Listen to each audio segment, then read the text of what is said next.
I have these because my dad built them for me. This is why he can have as many birthday socks as he would like.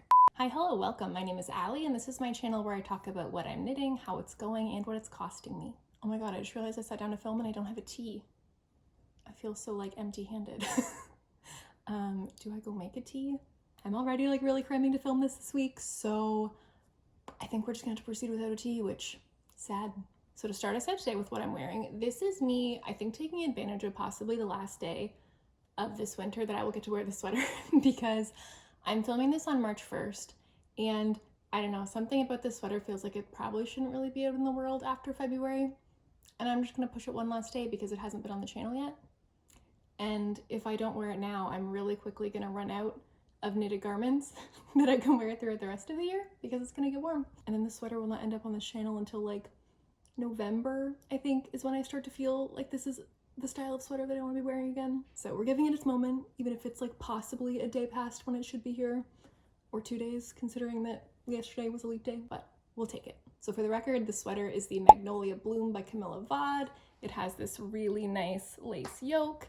Unfortunately, this sweater is one that I've got to give like a C on the size inclusivity scale. Depending on how much ease you want, it's gonna fit either a 50 to a 52 inch bust, which like quite shy of the 60-inch benchmark we're generally aiming for here. So I knit this back in my era of like complete and total La La Land, where I did not realize this was an issue, and now I'm looking back on all these patterns I've knit being like, y'all could have really done better there. Copper's just gonna deposit his Kong on the floor. Great. Yep. Hello, you wanna come say hi? Yeah. This is Copper.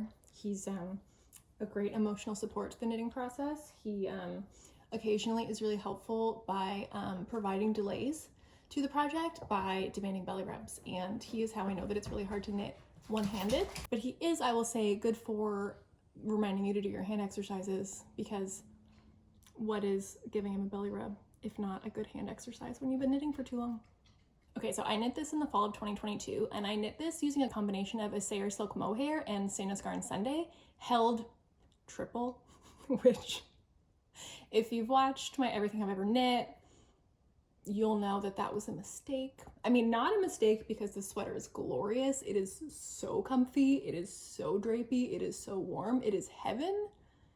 It was also the most expensive thing in my closet, and it did not need to be, because turns out, kids, did you know you can just go up a needle size if you're not meeting gauge? You don't have to add 50% more yarn. You don't have to go from 2 strands of each to 3 strands of each. That's actually not a life choice you have to make. So now you know, but this is all the more reason that the sweater needs a little bit more time on the channel, I think. We just gotta get our mileage out of it, you know? Okay, so let's get into finished objects. I have none. We can move swiftly past that category. But I do have updates on both of my whips, so let's get into those. Okay, so last time I had just cast on a new pair of socks for my dad's birthday.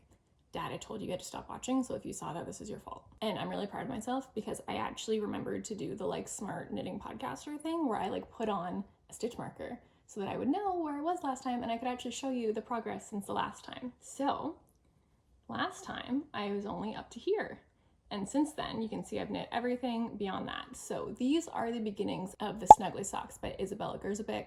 These are an Aran weight sock pattern that come in 3 different sizes. So I'm knitting these out of Filcolana Peruvian in the color 833. It's this nice mid-tone gray color, but also kind of has some little flecks of brown, sort of. It is like a heathered color, and it does just have this warmth. And it's like, if you look really closely, some of those fibers spun in there are more brown than gray. So I think they'll be a really nice neutral for Dad. I think you'll like them, and I think that it'll pair nicely with the leftovers that I have from the heather dark chocolate from his other socks, so that I can put the remnants of both of them together into a stripy sock later. And the pattern calls for US 4 or 3.5mm needles, but because I've learned from my past mistakes, I know that I knit tight. I know I can go up a needle size now. So I'm actually knitting these on a 4mm needle, or I believe that's a US 6.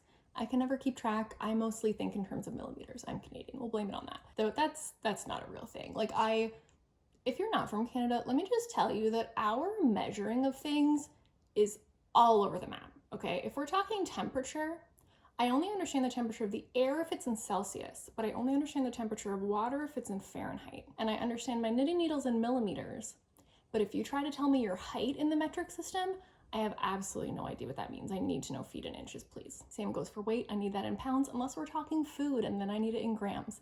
there is no rhyme or reason. I cannot help you. But I think that the reason that I've gravitated toward millimeters for my knitting needles is it just at least means something. Like I can look and be like, oh, that one is 1/4 of a millimeter larger in diameter. Makes sense. The US sizes, I'm like, is it even on a scale? Like, are the increments the same as the numbers go up? Now that I'm saying this, I don't even know. One moment. No, it's not. Of course it's not. I was just looking at a chart and I was like, oh, there are 0.5 sizes in the US numbers. So maybe when it goes up by only 1/4 millimeter versus a 1/2 millimeter, maybe that's when it goes up by 0.5 and it's a whole size if it's a 1/2 mil. No, of course not, because it has no regard for the metric system. But I also don't think it has any regard for any system.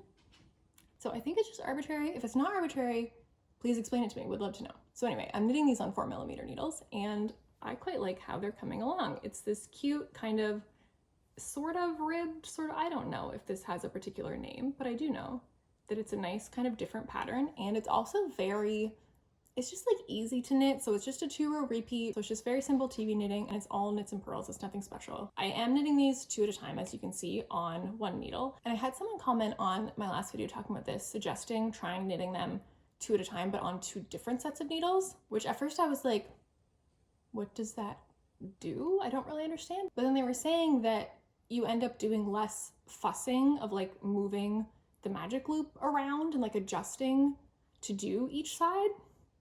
And I am spatial reasoning, visualization, it's like my absolute worst skill. Like if I were a sim that you were building in The Sims 2 where you had like a finite number of little like dash marks that you could allocate across all these different skill sets, and one of those skill sets was spatial reasoning, I would have none. So all of this to say, I think I need to look up some YouTube videos.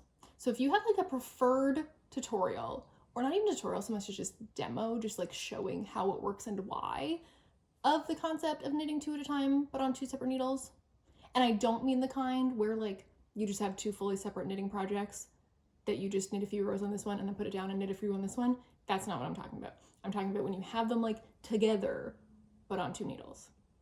If this is the thing that you have a video recommendation for, please let me know. I probably won't move this one, but I do foresee myself knitting several socks for my dad in the future, so this is always something that I can try next time. And also for the record, I've had some very nice people commenting on my bookshelves behind me, which like, this is how I know that we're kindred spirits, because this is by far my favorite part of my home. Thank you for noticing. And I have these because my dad is very handy and he built them for me. He was at my house all day for weeks building them. This is why he can have as many birthday socks as he would like. I haven't done a whole lot. Like I did more in these last 2 weeks than I had in the 2 before that, but that's still really far from a sock. And his birthday's about 3 weeks from now, which is definitely doable. And I've also been kind of purposely not doing a ton of work on these because most of my knitting the last couple weeks has just been at home on the couch. And in the next couple weeks, I'm going to need a lot more portable knitting. So I thought I would purposefully hang on to these because the next project I'm going to talk about, my cardigan, is getting less portable by the day. So I kind of strategically backburnered these a little bit, but I'm hoping that by the next time they appear on the channel, they'll be finished. That's my goal.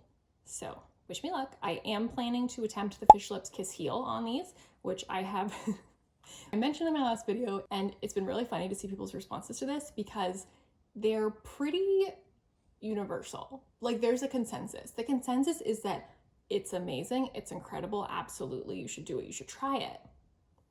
And that pattern is terrifying, that pattern is huge, it's overwritten, it's so long, it was so daunting, it was so scary.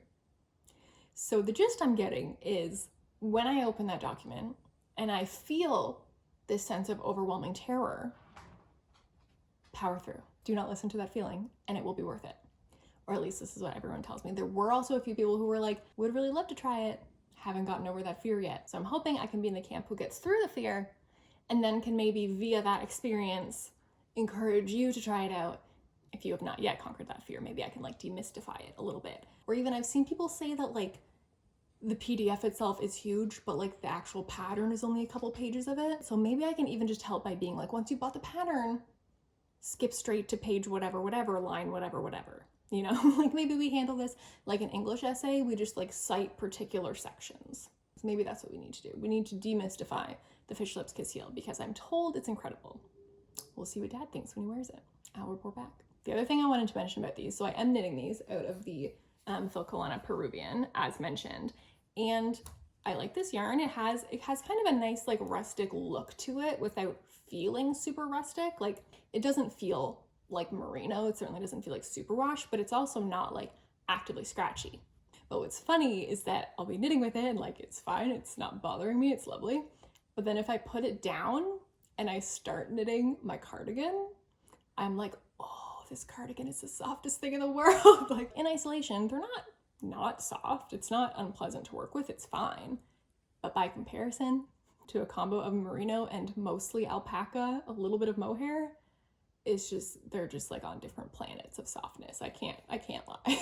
Okay, so speaking of our softer project, we have the cardigan, which there's a lot of stuff going on here. So if you've seen previous episodes, you will know that this is my No Frills Cardigan by PetiteKnit. So this is a DK weight pattern that recommends holding a strand of fingering weight together with a strand of lace weight. So I'm using the Knitting for Olive Merino, which you can see my little remnant of it here in the color mustard. And I'm pairing that with the We Are Knitters Touch Me Mohair, also in the color name mustard. That was nice of them to coordinate. And as previously discussed, not mohair, it's mostly alpaca, a little bit of mohair, and then of course the silk core.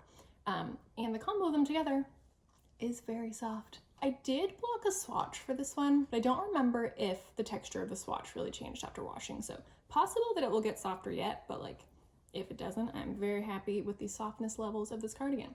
So let me see if I can make the shape of this make any sense to you. Okay, so, oh, my ribbing is kind of hiding there. Okay. So this is a cardigan.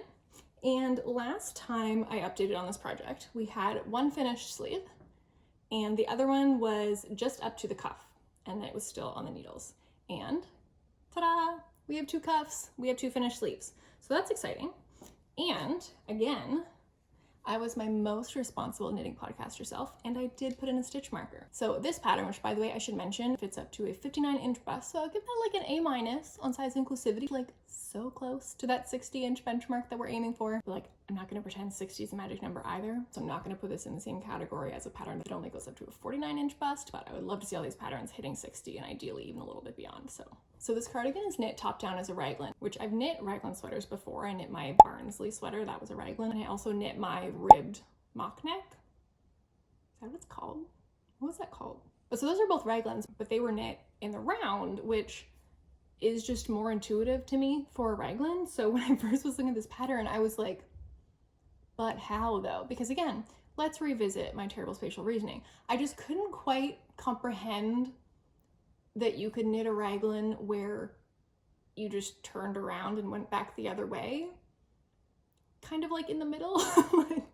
It just didn't quite make sense to me. I also was confused about just the way that it starts. You start with Judy's Magic Cast On and just do like the back of the neckband, like that's it. It's like a tiny number of stitches. So this thing really baffled me from the get-go. Like I think I actually had to do a YouTube search to see like someone else who would knit it just to like see what the first step was, because I mean, in retrospect, like the instructions are perfectly clear. It's written to be exactly what you do.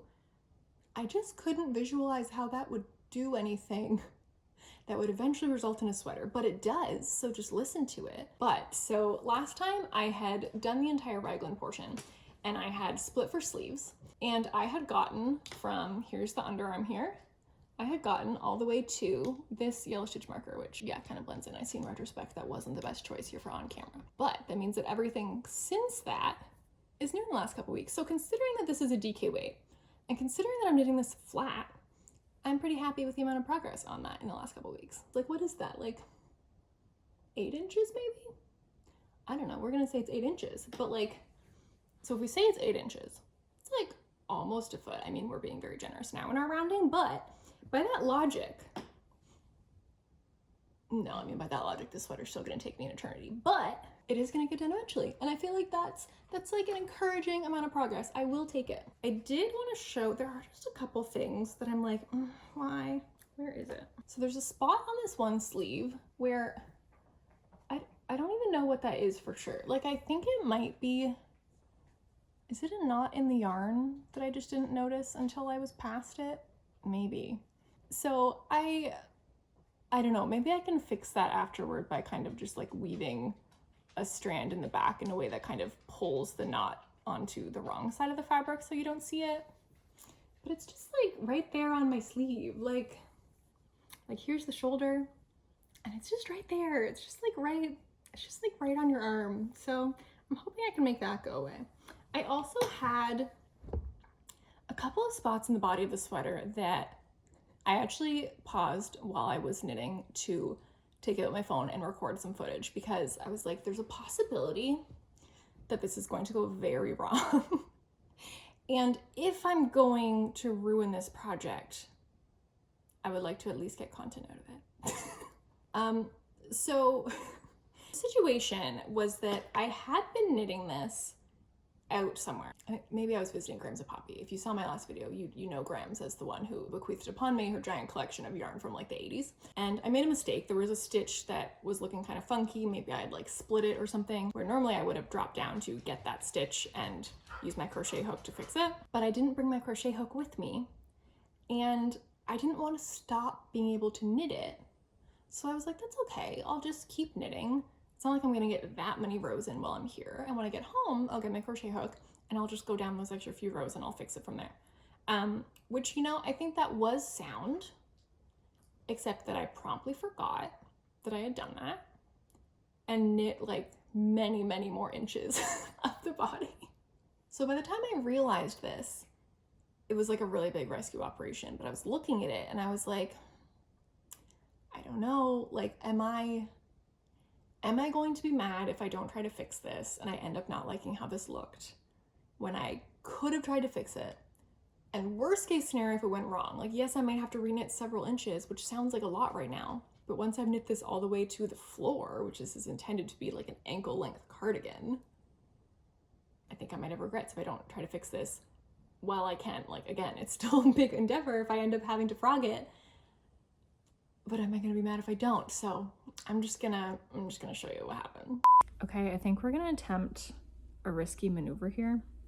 So a while down, so this is where I am now, all the way down here, I have this stitch that you can even kind of see it from a distance, like something weird happened here. I feel like it's actually more noticeable in person than it's coming through on camera. It's enough that it's like bugging me. And the problem is also, I think, because I think I kind of like partially went into it. Like, I think that I have to fix probably not just that one stitch, but like the two on either side of it, like the one on either side, two in total. So I think I have to do like 3 stitches worth of going all the way down for it, which, like, what are the odds that this actually makes it worse rather than better? Like, not 0, right? So I'm like, do I do it? But then, so just now, like, I already think I'm gonna have to put in a lifeline because a weird thing happened where I was getting a weird like hole in between 2 of my stitches and I was like, what's happening?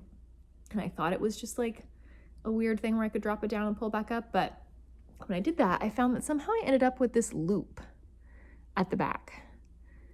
And like, instead of the ladder straight across, I have a loop. And I pulled down a few more rows and the loop just got bigger. So I don't know why there's a loop. I don't know how to get it. So I think I'm just gonna have to put in a lifeline right below it and rip back to there. But I'm thinking, well, if I'm already potentially gonna have to put in a lifeline,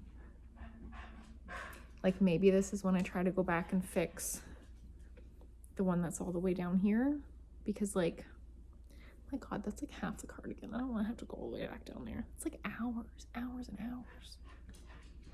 I don't know, but if I'm gonna have to do it, I might as well do them both at the same time, right?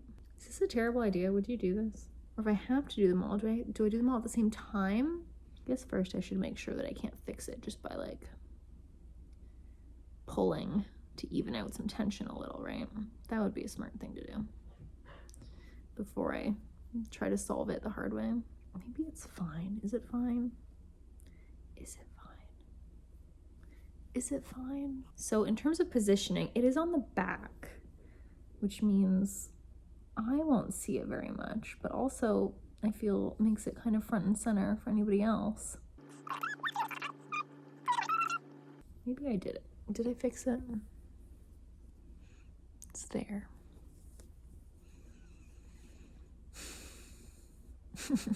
I don't know. I'm concerned that if I don't go back and try to fix it, I'm gonna regret it, but I'm concerned I'm gonna regret it more if I do try to fix it and it goes awry and now I have to reknit like, what is that, like 8 inches? I don't think that's it. I think maybe just the pulling at it was all that it needed. And between that and blocking, maybe I'm talking myself out of this. Does this look like stockinette? Does it look like fabric? I think it looks like fabric, right? Maybe it's fine. Maybe we need to chill. That's not really in our repertoire, but maybe we work on it. I feel like I can still tell which one it is. Why am I like this? Okay, so if we're not doing that, it brings us back to what is happening here. I don't know. Why is there a loop, guys? Guys, why is there a loop? What did I do wrong? What happens if I drop this stitch down? Am I gonna make it worse, or am I gonna figure out the loop problem? Place your bets now. Okay, no, the loop just got bigger. Okay.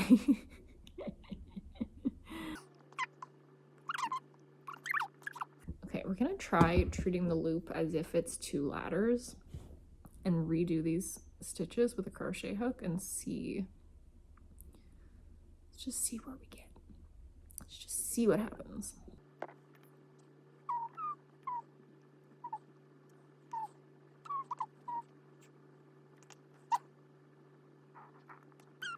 One ladder, 2 ladder. We gotta rescue Timmy. When I was first learning to knit, I watched a lot of tutorials from Sheep and Stitch, who she refers to a drop stitch as like Timmy, who's like fallen down the well, like in the show Lassie, where like the dog would rescue the kid who fell down the well. And so now I will forevermore think of drop stitches like Timmy down the well, which also means that when you purposely drop a stitch to fix something, you're like throwing Timmy down the well, which, you know, you gotta do what you gotta do.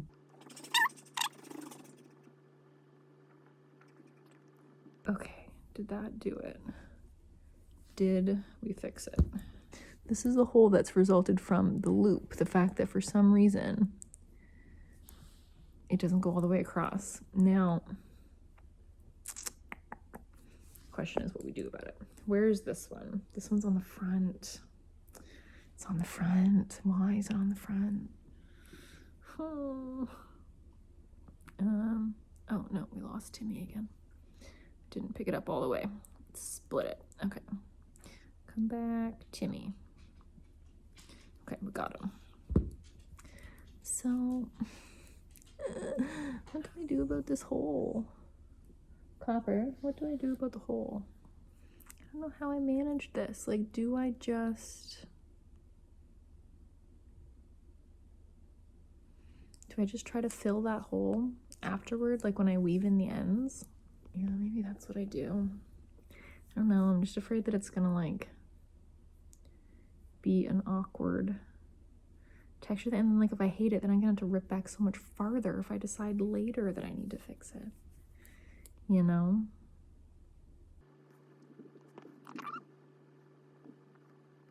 No, okay, I think I will just fill it in when I weave in ends and just try to kind of pull it into like a V shape that kind of covers it.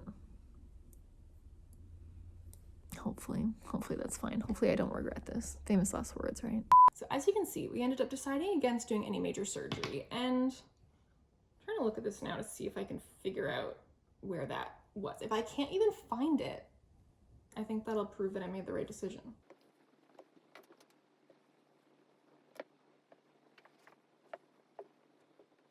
Okay, I think I found one of them, but I had to like really look. So I'm taking that as a good sign. It's like in here, you see, but like, I don't know. I think it's looking okay right now, and it hasn't been blocked yet. So I'm hopeful that if I can barely notice it now, that I will definitely not be able to notice it once it's blocked. And even if I can, worst case scenario, at least it's on the back.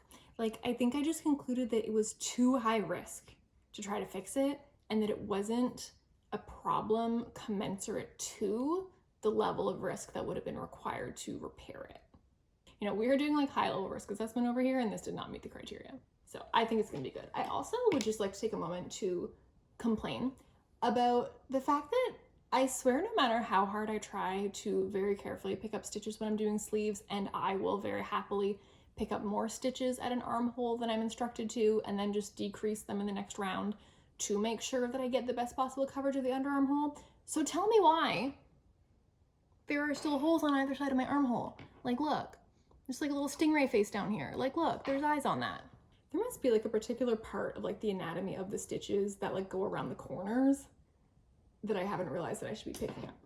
I think the other one turned out slightly better because second time I was like, I'm gonna get it this time. I was mad.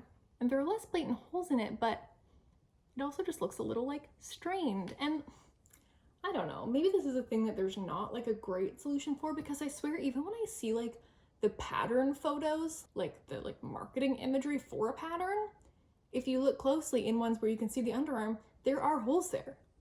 And I'm like, is this a thing that like exclusively I care about? Because it really bothers me when there are holes in the underarm. Like all my sweaters that I've done previously, I've ended up weaving in ends in such a way that they kind of like close up any holes in the underarm, because I can't stand there being holes in the underarm. So if you have like magic tips about how to always get your underarm to never have any holes in it, please let me know, because this cannot be true, but it feels like I'm the only person who cares as much about this. And I need to know A, that I'm not alone, and B, that there are answers. Please give me answers. Also, the sleeve that I was finishing last time was the absolute most annoying thing. Not because of anything wrong with the pattern or me knitting the ribbing, none of that. Specifically just the fact that I believe that I was one row away from the end when my ball of yarn ran out. And I was like the entire time I was knitting this sleeve, I felt like I was playing yarn chicken. And like, I wasn't really, because I had more of the yarn. I just really don't like joining a new ball of yarn. I have yet to find a method of it that I don't find annoying and disruptive, like probably just because it is inherently disruptive. You have to literally disrupt your knitting process to join a new ball. But I was just really, really hoping that I would be able to squeak out the end of the sleeve with just what was left on that one ball. And it was so close. Like, to the point where I'm trying to remember, it's possible that if this was not an Italian bind off, that there would have been enough. Is that true? No, I actually don't think that is true. I think I did actually like visibly run out while I was still knitting one of the very last rows. And then I knew that I had to join more just finished rows, but then because the Italian bind off does take a decent amount of yardage, it was just like, we're so close. We're so close yet so far. Also, because most of my knitting the last couple weeks has been very like at home on the couch knitting, I do feel like I'm sort of baking into this garment like strong memories of the things that I'm watching while I'm knitting it. and particularly things that I'm watching the entirety of while I'm knitting. You know, I think it's one thing if I were to be watching like some Gilmore Girls while I knit it, which like I have seen the entirety of that show, like probably no less than 10 times. So no matter how much knitting of this I did while watching it, I would never really be like associating Gilmore Girls with this sweater, if that makes sense. But in this case, I was watching the limited series adaptation of the book One Day, which is a book that I read in university, so somewhere between 2011 and 2015, so quite a long time ago. And I don't remember what happens in books, I only remember how I feel about them. And I just remembered loving this book, so I was really excited to see the adaptation come out. So I watched that entire thing while I was knitting this, and I had two weird issues with the casting. So the first issue was that the guy who plays, I guess like the romantic lead, is the guy who I know from season 2 of White Lotus. And so as not to spoil any of White Lotus, I would just say like I was not a fan of him, which then made it a little bit hard to wrap my head around him as this like romantic lead, because I'm like, but you're sketchy though. And the other thought I was having with the casting, which wasn't a problem, well, let's be clear, I liked the casting for the main character, the girl Emma. I really liked the actor who played her, but I was like, why do I just have it in my head that this character looks like Anne Hathaway? And also, why do I have it in my head that the guy looks like Jim Sturgis? If you know, you've been yelling. There was a movie like several years ago that also adapted this book and starred Anne Hathaway and Jim Sturgis. Shocker, it all makes sense. So obviously I saw this movie, and now that I know this, I'm like, okay, I think I vaguely remember watching that movie. But like prior to going through that whole process, I would have told you I'd never seen an adaptation of this before, so. I did really like this one though. I think that limited series are inherently the better way to adapt a book. Like, I don't feel like that's a controversial opinion. It can just be like literally whatever length it needs to be to tell the story. So I think like based on that alone, this one has to win. I did completely forget Now, this is not really a spoiler, but if you want to know absolutely nothing, plug your ears for 10 seconds. I completely forgot that there's a twist ending. So I was just really not prepared, and I just like got hit by a ton of bricks at the end. So that was a little jarring, but it was good entertainment for my cardigan process. And then the other thing that I've been watching while knitting this is Love is Blind. I live for Love is Blind. Like, I had been counting down the days to the release of this new season. Like, on Wednesdays, I am like, can I do my work this evening instead? Can I watch this during the day? So we're all in, we're invested, and we're knitting a cardigan while we're doing it. And I will say, you know what? I do think she looks like Megan Fox. Fight me. Like, would I say that it's in the spirit of the show to tell someone that? No. Is that a standard you ever want to set yourself up to be compared against? No, I think that was unwise. Like, I think that from a lot of angles, I actually see a really strong resemblance. Something like her cheekbones and her mouth, I think, is like very accurate. 100% she's heard that. For everyone who thinks it's just absolutely hysterical and absurd that she would ever say that, I disagree. Okay, I guess I should actually show you what this looks like on so we can check out what the length is like. Okay, I feel like it's starting to look like a sweater. Okay, let's stand up. Ooh, it's like the same length or a little bit longer than my like cropped t-shirt. You know, dare I say, if this were just a normal cardigan, it would basically be time to add the ripping and bind off, which, I mean, it's not gonna be the case on this one because this is going to go like to the floor. But just thinking about the fact that if this was a regular cardigan, I would be almost done, makes me feel a little bit more accomplished actually. Like, I have knit a sweater, you know, like in the time I've been working on this, a sweater did occur, just not the length one that I want. And that's why I will continue to knit this forever. But in the meantime, I did like knit a sweater, kind of technically. And also it has kind of a V-neck line. It's just not really wanting to sit that way while it's still on the needles all bunched up. But that's kind of the, oh, no, don't cut off the needle, no. That's why you should use stitch stoppers, friends. That is kind of what it will actually look like, I think, once it's sitting properly. I'm feeling very good with my sleeve lengths. All good. This is it from the back. Yay. Oh, no, there's a fuzz. Hope that hasn't been annoying you this whole time. And now I play the game of which is the front of the sweater and which is the back of the sweater. Okay, so that concludes our works in progress. I do, however, have an update. It's kind of a hybrid of future plans and acquisitions. So in my last episode, I'd mentioned that I had gotten a skein of Felix from Amy and her D-stash. This is from Bien Aimée on the Felix base in the color Winterfell, which is just like the most absolutely beautiful, deep, like greeny blue. And I'm obsessed with it. And I was trying to figure out what I wanted to do with it. And I mentioned that I might want to knit the Fausta bralette out of it. So the Fausta bralette is a pattern by Low Key Bold Knit that is designed to fit up to a 56-inch bust. So like, I'll give that like a B+ on the size inclusivity front. But what I do think is really cool about this pattern is that instead of it just being linear sizes, there's actually like a grid and you're choosing both your underbust size and a cup size. So you can really tailor this to your specific measurements. And I mentioned in that last video, wanting to figure out if I could make that out of this, because the catch is that that's a DK weight pattern, and technically this is a lace weight yarn. Now, I don't know, looking at this, like, I don't know, it seems cuspy to me. I feel like maybe it's thicker than a lace weight, but I'm also far from an expert on these things. But when I was trying to look this up, it seems like to get DK weight out of lace weight, it was looking like I would probably have to hold like 3 or potentially even 4 strands together to get a DK weight, which like feels like a lot. I mean, the yarn management isn't fun. Also, this is quite an expensive yarn, so like how much of this do I really want to buy? So I really needed to figure out how many skeins of this I was going to need if I was going to knit this bralette, and especially considering that I would actually like to knit it into a full-length tank top, which meant that I needed to knit a swatch, which, I mean, I think that if I were being generous, I could consider this a work in progress. I think I actually did consider a previous swatch to be a work in progress in my first podcast episode.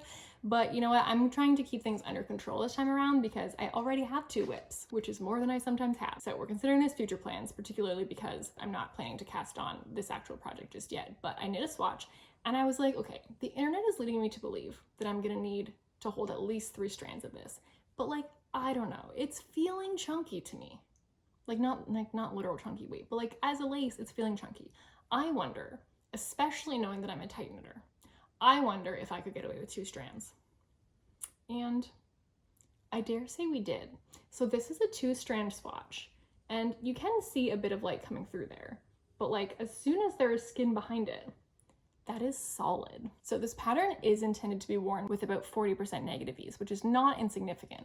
But I found that even when I stretch it, as soon as skin is behind it, it's solid. So I think I will be very happy to knit this with 2 skeins. Also, please note that when I did this swatch, I cast on the number of stitches that should result in a 6-inch wide swatch, which I've now been stretching this, so it's no longer sitting at 6 inches, but when it's sort of in its most natural recompacted state, it was at 6 inches. And as you can see, I abandoned the swatch long before it became square.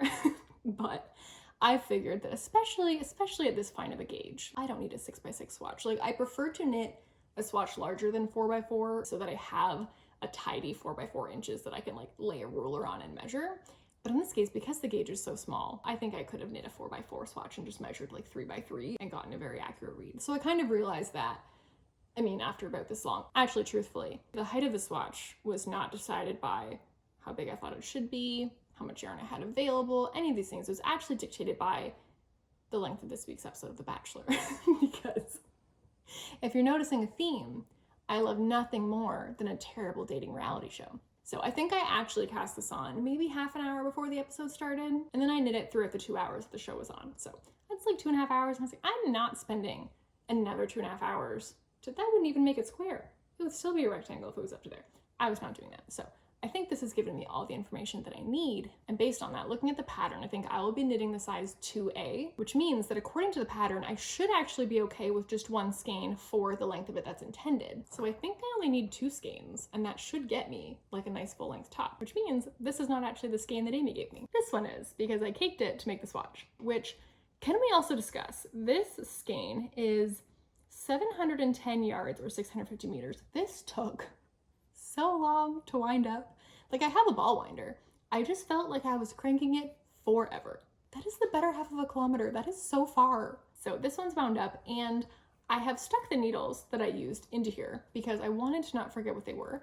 For the record, I knit that swatch on a 3.25 millimeter needle, which is also relevant because I believe the pattern says, yes, the pattern wants you to knit it on a 3 millimeter needle. And my set of interchangeables doesn't go that small, but I'm a tight knitter anyway. So I was like, well, let's just swatch it with a 3.25 and see what happens. And that got us our swatch. That worked out perfectly, hit gauge perfectly. So I stuck these needles in here in hopes of preventing a repeat of what happened when I started my cardigan, which was that I swatched it a while before I started knitting it. And then I couldn't remember what needle size I used for my swatch. And in response to that, I had someone recommend like putting yarn overs in your swatches to correspond to your needle size, which is brilliant. However, I've read this tip before. I have had the thought process of this is brilliant, I should do that.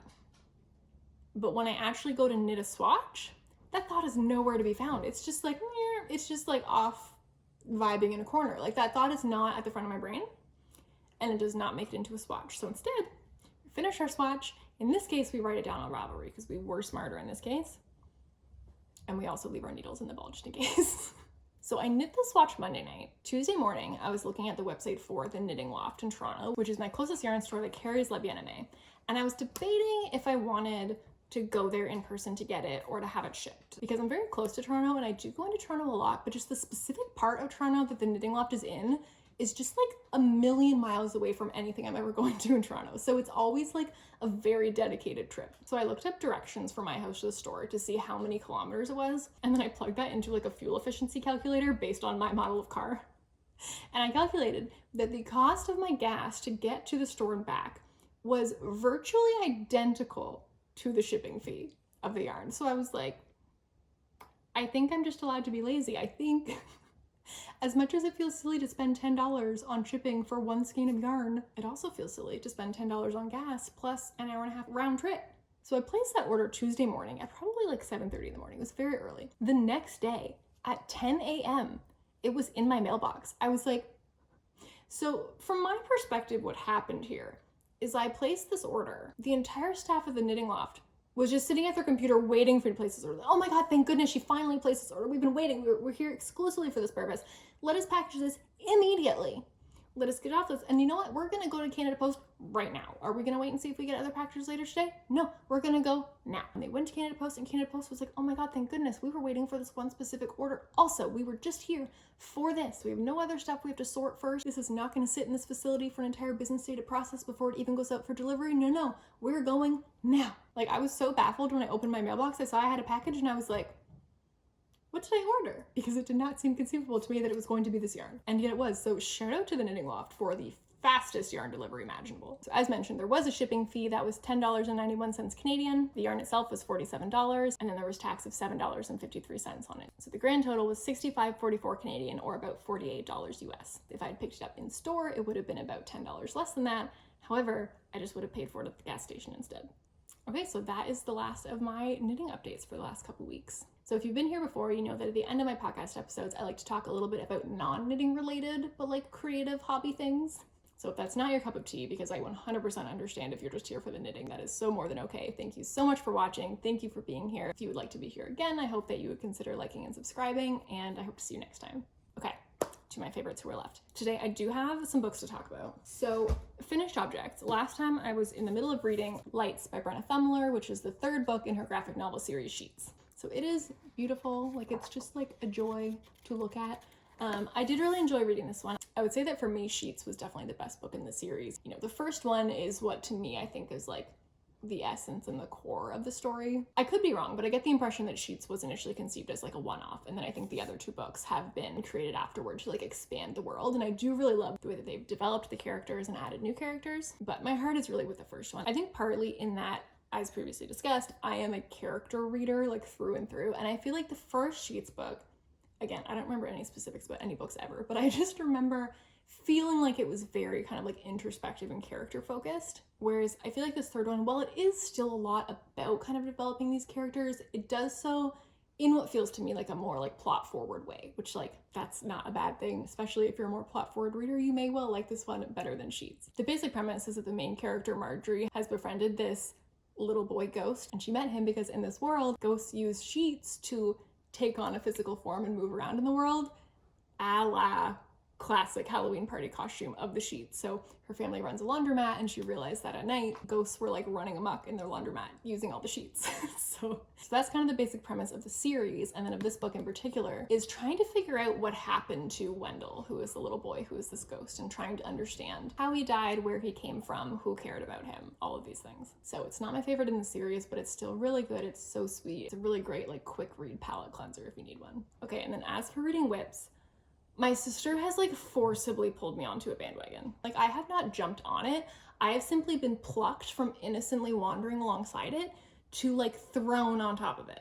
And that bandwagon is Fourth Wing, which if you're not aware is like ginormous on TikTok right now. And for context, I am not a fantasy reader. Like I could probably count on one hand the number of fantasy series that I've read.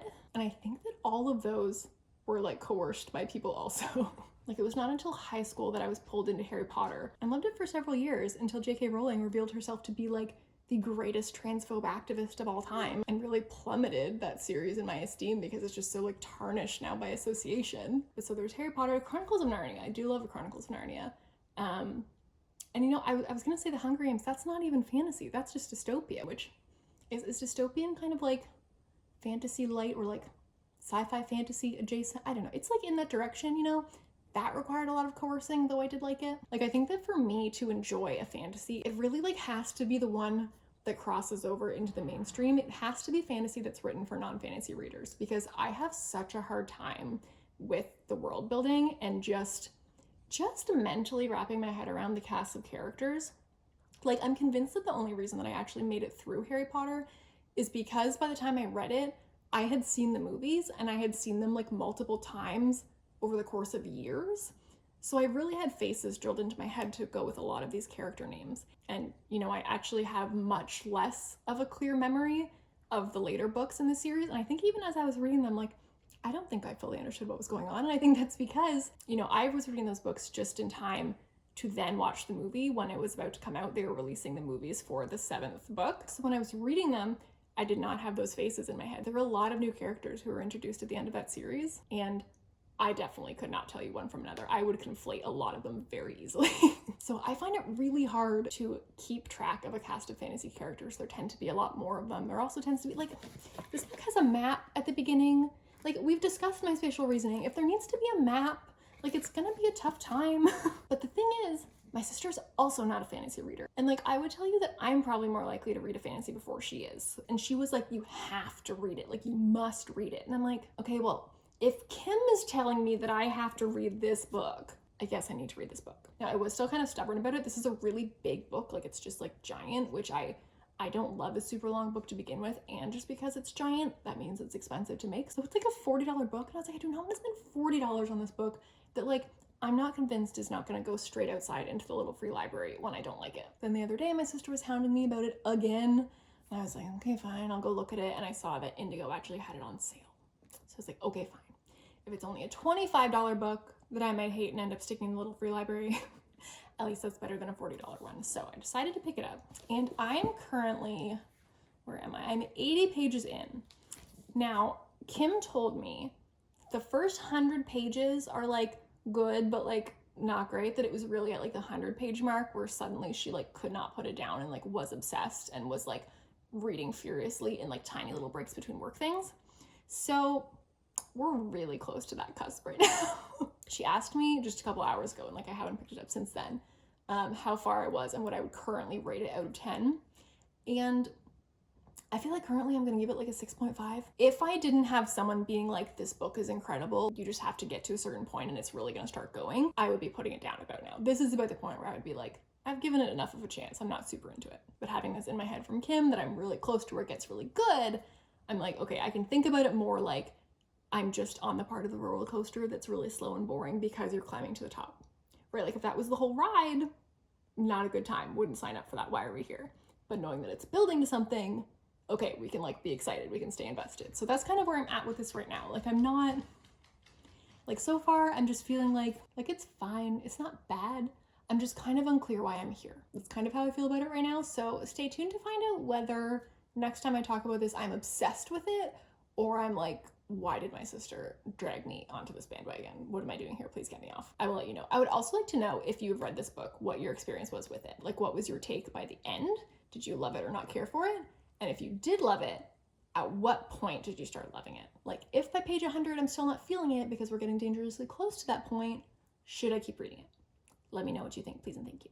Okay, so that's it on books, or at least books that I'm reading.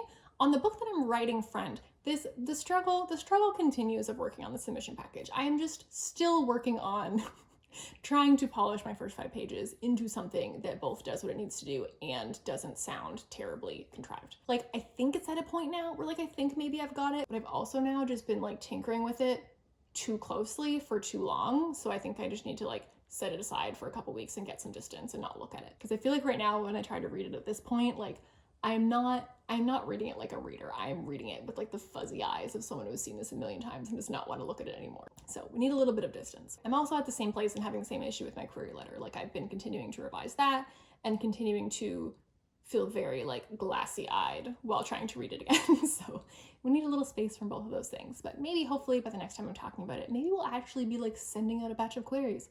That would be exciting. Let's hope. Okay, so that's actually it for today. So if you stuck around for this section, thank you so much for being here. You are my kind of person. I'm a big fan of you. Thank you for watching. If you'd like to be here again, please do like and subscribe, and I hope to see you next time. Bye.